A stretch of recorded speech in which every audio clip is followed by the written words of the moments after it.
Listen up, get ready, I'm not gonna take no more. There's a revolution, a revelation going on in my soul. Buckle up, get ready, we're not gonna sit back. Hey everybody, welcome back to Live from the Heartland. Once again, I'm Michael James here in Chicago. And our next guest is someone who's been on our show numerous times, but not lately, the one and only Corky Siegel. And he is here via Zoom. We're probably just about a few blocks apart. Here in the Fighting 49th Ward. How are you, Corky? Really great, really great. You always say you're great. You're great all the time. Well, my body is starting to have opinions. I know how that is. I think I got a couple years on you, but one of the things that we wanted to talk about today was an event that is going to happen at City Winery coming up in celebration of your 80th birthday. How about filling us in on some details? Who's playing with you? What you got planned for this birthday party? Yeah, well, it's a regular gig at the City Winery, and it's with my chamber blues ensemble, and most of them are here in Chicago. One of our players is flying in from LA, and this is a sort of a semi-rare event musically, because chamber blues, the last number of years, we've usually had guest artists with us come and perform with us. And I've rearranged the whole set and wrote a bunch of, chamber music for them. So we're going back, we're doing a lot of our own material, a couple new tunes, but our own material. And it's string quartet, Indian tabla, and blues harmonica, blues piano. A lot of it's instrumental, but there's a bunch of vocals also.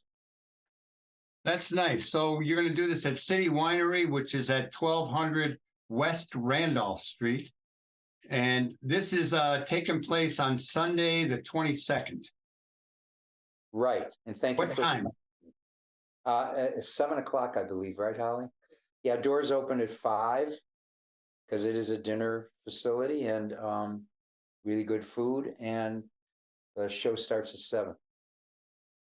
Oh, this will be nice. And we have some special guests in the audience. We're going to have Howlin' Wolf's daughters.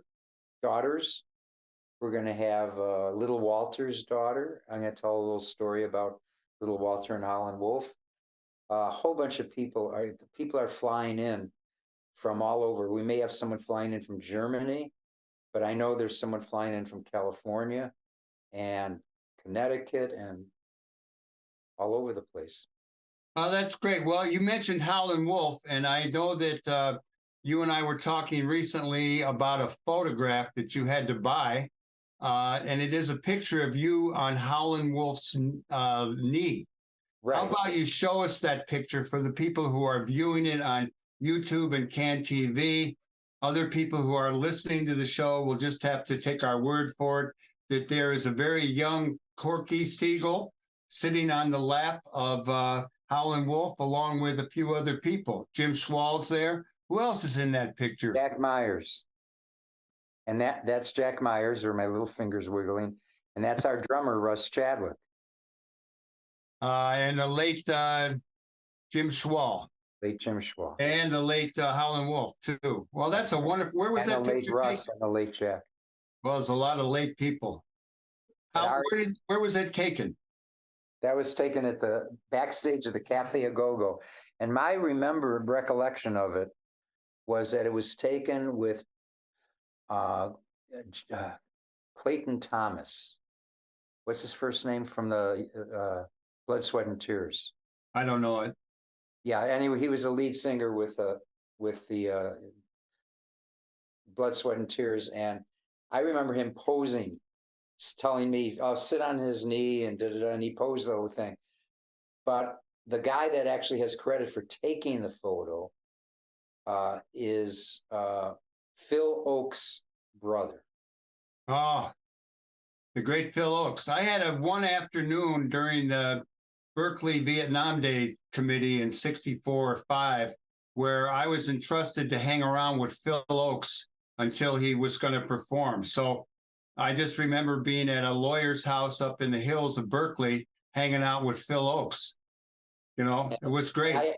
And I had Phil Oakes had dinner with me one evening. Well, for the younger people who don't know Phil Oakes, he was a wonderful musician, very political guy, and well, he's another late great guy. Oakes. Well, let me ask you this, Corky. You have been involved in this new movie. There's been a couple renditions of it, I think, but there's a movie called Born in Chicago. Yeah. And how about telling us a little bit about that movie? Sometimes I get it confused with there was a movie about Porn from the Heart or something that was a Paul Butterfield movie. Some of that overlaps. But Yeah. fill us in on the Born in Chicago flick. Yeah, so the Born in Chicago started out as completely a story about the young white kids in Chicago in the early 60s that fell in love with the blues and ended up being at the feet of the blues masters like Howlin' Wolf and Muddy Waters and Otis Spann and all those guys. And so I'm involved in that story because it involved just a handful of kids. You know, it was definitely Paul Butterfield and Mike Bloomfield, Nick Revenitis, Harvey Mandel, Barry Goldberg, and the Siegel Schwall Band.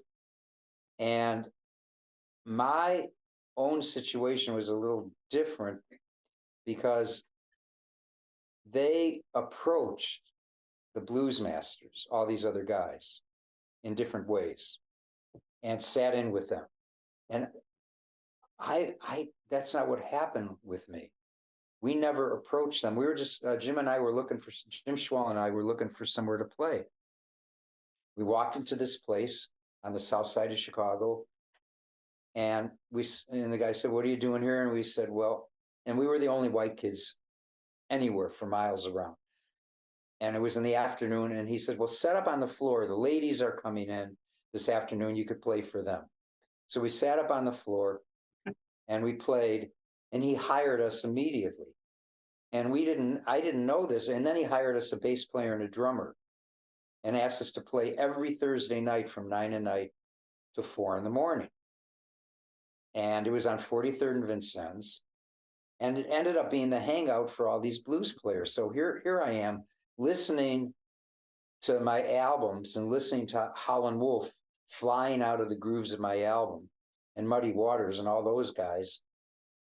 And weeks later, here I am on stage playing with their bass players and drummers, and who shows up and sits in with us? Howlin' Wolf, Muddy Waters, Otis Spann, Willie Dixon. One guy comes up and says, "Corky, I'd love to sit in." But he seemed like he was drinking a lot. I want to come back another time. And the audience said, "Hey, let him sit in. That's Little Walter." Wow. And it gets worse. I'm thinking, who's Little Walter? And then he hops up on stage and he plays. And I go, "Oh, my God, that's Little Walter." So I was just dipping my little teeny toe into the muddy waters of the blues. And here I am surrounded by these blues masters taking us under their wing and adopting us. And so I was like, as I call myself, an innocent victim of incredible good fortune. So we didn't approach the blues masters. We were just out of nowhere surrounded by them. And we're up on stage with them all night long, every Thursday night. Wow. You know? Do you remember a club called the Blue Flame at 39th and Drexel? Yeah, I don't think I ever was in. I used to go there and see Paul Butterfield, and I think he had Howlin' Wolf, some of his guys playing with him. That's right. They put down a piece in between the back bar and the bar, and there was a shake dancer. It was quite a scene, but I was like me and whoever I was with were the only white kids there. Right. It was a pretty special time, I got to say. Yeah, and that ended up being Paul Butterfield's band. It was probably Jerome Arnold and Sam Lay, and they were both with Howlin' Wolf before that. Well, the Born in Chicago movie is really good. I don't know if it's shown anywhere, but can people get it? Is it available? It's available. You could find it on the internet. It's streaming. And what I could tell you is that basically it's a love story about the white kids falling in love with the blues and loving these blues masters and them returning the love. But Now the movie develops as some amazing footage of Muddy and Wolf and Butterfield and Bloomfield, and just some incredible footage. And then there's a lot of interviews, with Bob Dylan, and I think Keith Richards they put back in it, and of course they're interviewing me, and so it's quite amazing that I was able to be part of that. Corky, before we tell people one more time about your birthday party, I'm gonna ask you to give us a little autobiographical picture. Talk about yourself. Where did you start out? How'd you get into music? Some things that are highlights. We've got a few minutes to kill or to fill up. And I think it would be really good to have a little bit of your own personal information documented on Live from the Heartland. Okay. Well, I started out trying to learn to play jazz saxophone, and I was having a lot of trouble with it. And I realized I didn't have the particular skills necessary to be a musician, but I really wanted to be a musician. So I found ways of doing it. And this has been a boon to my career, if you want to call it a career. It's been You've had a great career. A boon to my experience of playing music, which is a lot of the stuff that I do comes out different because I sort of have to approach it in a different way. And so, I'm writing symphonic music. I have a new symphonic piece. I'm jumping right ahead to the future. I'm working on. Go back and forth. Yeah. So anyway, that was what's I started out, and then, as I say, I called myself an innocent victim of incredible good fortune, because I got to play with these blues masters. I got to write with Radio and Ragney, who were writing Hair. We didn't know they were writing Hair, but Jim and I were writing it with them. And then a year later, we found out it's Hair. So we were getting to work with. Then we produced Joni Mitchell's demo tape for Joni Mitchell with Circle Game on it. And just like crazy stuff. Before we were an entity, we were getting to do all that stuff. It was quite amazing. And then Seiji Ozawa comes in 1966 and wants me to play with the Chicago Symphony. And so I get into the symphonic and the classical music thing. But it's nothing that I pursued. It's stuff that just happened to me. And that's sort of, it's like an amazing, and it's still going on today. I got commissioned to write all this symphonic music.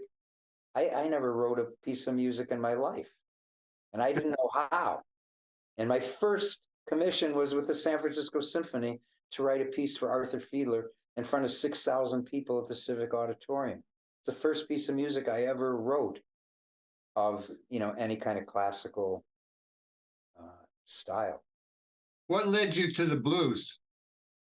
When you were a younger guy, when I first saw you, I think maybe before, but we mixed up on that. But I remember I was at my first Love-In, Be-In, whatever it was, in Lincoln Park, and I had come back from Berkeley to work in Joint Community Union in Uptown, and that's where I first saw you play. And you and Schwall were doing blues then. Siegel Schwall Blues Band, it was called. Yeah. Tell us a little bit about how you got to that place and that event, maybe. It's funny because we were never really called ourselves a blues band. It was a Siegel Schwall band, but our music was completely inspired by the blues. But we had talked to each other, and we didn't feel like we had to play the blues. We were just whatever we felt like. But anyway, so and I remember the Be-In 1966. I remember you being there because I have a photo with you in it. Out of people who could spot you. And then the thing for me that made me fall in love with it was its simplicity.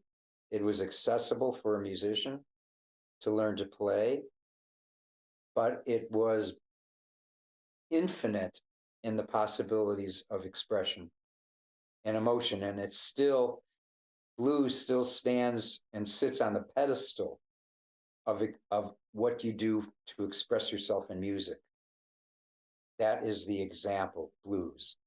And I don't take anything away from any other form of music. All music is expressive, just as expressive as the blues. But some schools of thought make you say, you know, we want to let the music do the talking.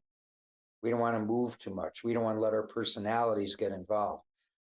And I think that's craziness. But blues doesn't do that. When I saw Wolf and Muddy, they threw themselves 100% into the music without holding back. And that was very attractive to me for blues. And so Corky Siegel, what led you to give up the saxophone, if you actually gave it up, and pick up the harmonica? Well, you almost answered the question right there. The saxophone did not fit in my pocket. And it was heavy when I put it down. And the harmonica was light, and I was able to put it in my pocket. That was the main thing. I'm a very practical guy.